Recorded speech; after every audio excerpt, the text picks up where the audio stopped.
Assalamualaikum warahmatullahi wabarakatuh. Selamat pagi anak-anakku sekalian.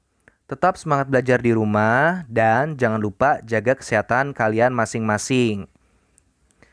Kali ini kita memasuki bab 2 dengan materi pelajaran pengertian dan syarat interaksi sosial. Kalian siapkan buku catatan IPS kalian beserta alat tulisnya. Dan untuk memudahkan kalian merangkum atau mencatat poin-poin penting pada video pembelajaran ini, silahkan kalian klik tahan atau pause. Nah, bab 2 ini kita akan belajar mengenai interaksi sosial dan lembaga sosial. Dan ini merupakan pelajaran sosiologi. Setelah kemarin bab 1 kita mempelajari tentang pelajaran geografi ya. Nah, geografi itu adalah ilmu bumi, sedangkan sosiologi ini adalah ilmu yang mempelajari tentang kelompok atau masyarakat. Nah, di sini peta konsep bab 2, apa yang akan kita pelajari? Dalam interaksi sosial, kita belajar mengenai pengertian dan syarat interaksi sosial. Nah, pada video pembelajaran kali ini, kita akan belajar yang ini ya, pengertian dan syarat interaksi sosial. Kemudian video pembelajaran selanjutnya kita akan belajar mengenai bentuk-bentuk interaksi sosial. Kemudian lembaga sosial dibagi lagi menjadi dua, pengertian lembaga sosial dan jenis dan fungsi lembaga sosial. Tujuan pembelajaran hari ini, kalian harus dapat menjelaskan pengertian interaksi sosial, kemudian menjelaskan syarat-syarat terjadinya interaksi sosial.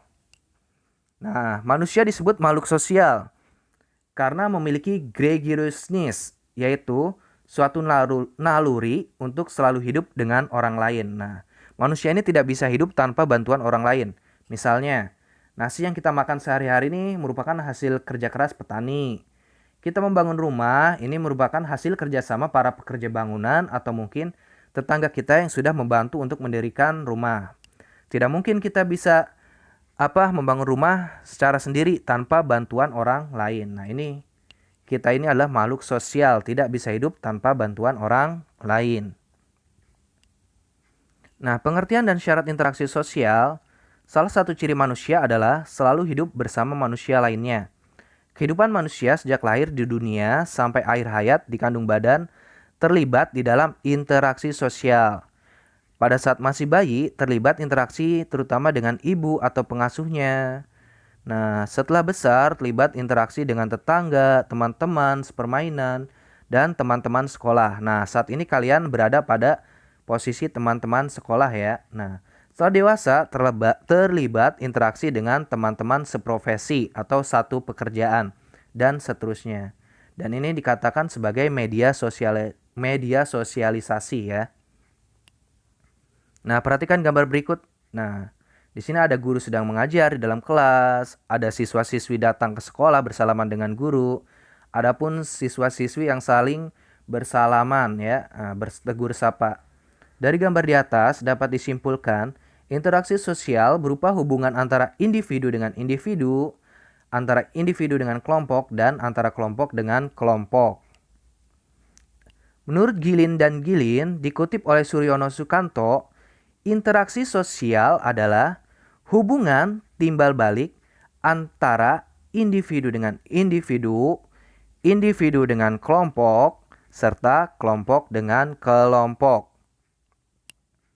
Nah, individu dikatakan satu orang, saya, dia, kamu. Dan individu ini berbeda antara individu yang satu dengan individu yang lainnya. Baik itu secara fisik, dari rambutnya, dari bentuk wajahnya, nah, ataupun sifatnya ya. Nah, ini dikatakan sebagai individu. Satu orang, saya, dia, kamu. Tentu saya dan kamu berbeda atau saya dengan dia berbeda. Kelompok. Nah, kelompok dapat dikatakan dua orang atau lebih, kita, mereka. Nah, ini dikatakan kelompok. Contoh, kita adalah siswa-siswi kelas 7-8. Mereka adalah siswa-siswi kelas 7-9. Nah, ini adalah kelompok ya. Nah, di sini ada macam-macam interaksi sosial ya. Yang pertama individu dengan individu, artinya satu orang dengan satu orang. Nah, di sini ada ayah dan anaknya sedang bermain catur. Bisa juga misalnya si A dan si B bermain badminton. Nah, segala sesuatu yang dilakukan antara satu orang dengan satu orang lainnya ini dikatakan dengan individu dengan individu. Kemudian ada individu dengan kelompok. Nah, di sini ada guru sedang mengajar di depan kelas kepada siswa-siswinya. Contoh lain, membina upacara memberikan nasihat pada pidatonya kepada peserta upacara. Ini artinya individu dengan kelompok. Karena kelompok itu 2 orang atau lebih. Ustadz berceramah. Nah, gitu ya. Itu atau pemimpin upacara membariskan barisannya, itu individu dengan kelompok. Kemudian kelompok dengan kelompok. Nah, di sini artinya 2 orang atau lebih dengan 2 orang atau lebih. Contoh di sini ada pertandingan sepak bola ya. Ada klub berwarna biru melawan klub berwarna merah. Ini 11 orang melawan 11 orang. Atau misalnya contoh ada diskusi kelompok, ada pertandingan voli, nah dan sebagainya. Itu dikatakan kelompok dengan kelompok selama 2 orang atau lebih dengan 2 orang atau lebih. Secara terjadinya interaksi sosial, yang pertama, satu kontak. Nah, kontak ini seperti salaman, lambaian, kedipan, dan sebagainya. Ini kontak ya. Misalnya mencubit, nah ini kontak. Yang kedua, komunikasi. Pembicaraan. Seperti mengobrol, curhat, jual beli, dan sebagainya. Nah, ini sudah terjadi pembicaraan. 2 syarat tersebut harus timbal balik, maka dapat dikatakan sebagai interaksi sosial.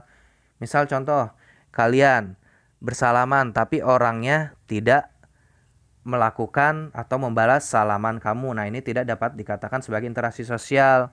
Ataupun kamu contoh memanggil teman kamu ketika teman kamu tertidur. Jadi tidak ada timbal balik. Nah, ini dikatakan bukan interaksi sosial atau tidak terjadi interaksi sosial karena syaratnya itu harus timbal balik ya. Ciri-ciri interaksi sosial, nah yang pertama jumlah pelakunya lebih dari 1 orang. Jadi harus 2 orang, si A dan si B. Gak mungkin dong 1 orang ini berbicara tanpa adanya orang lain atau melakukan kontak tanpa ada orang lain. Yang kedua ada kontak dan komunikasi. Misalnya ada salaman, kemudian mengajak berbicara. Ini ada kontak dan komunikasi. Yang ketiga adanya dimensi ruang atau tempat dan waktu kapan terjadinya. Misalnya si A dan si B mengobrol ketika pagi hari di depan kelas. Nah, itu.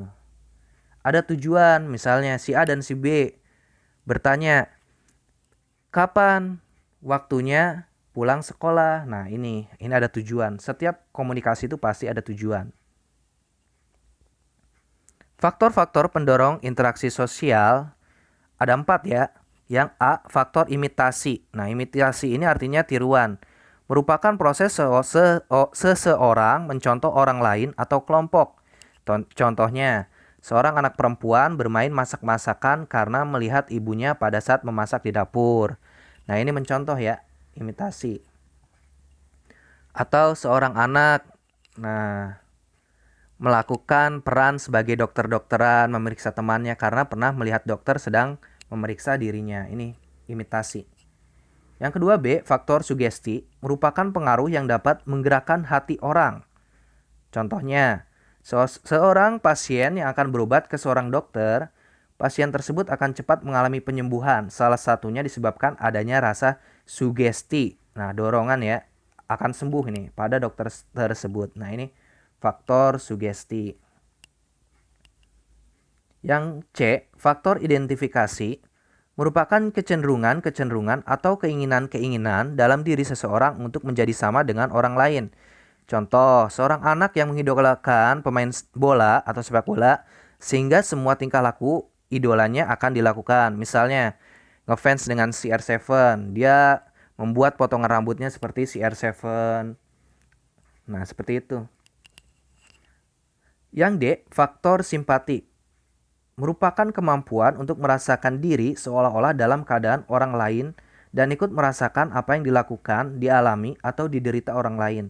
Contohnya, pada saat ada tetangga kita yang tertimpa musibah, maka kita ikut merasakan kesedihannya dan berusaha membantunya.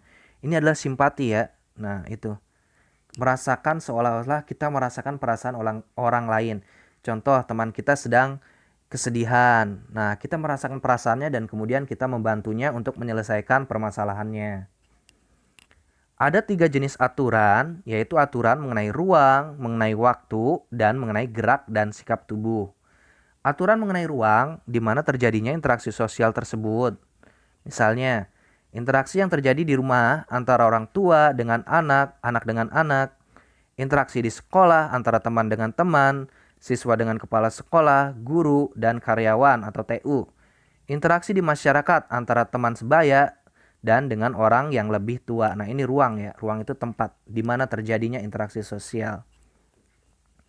Aturan mengenai waktu. Nah, aturan mengenai kapan interaksi sosial itu terjadi.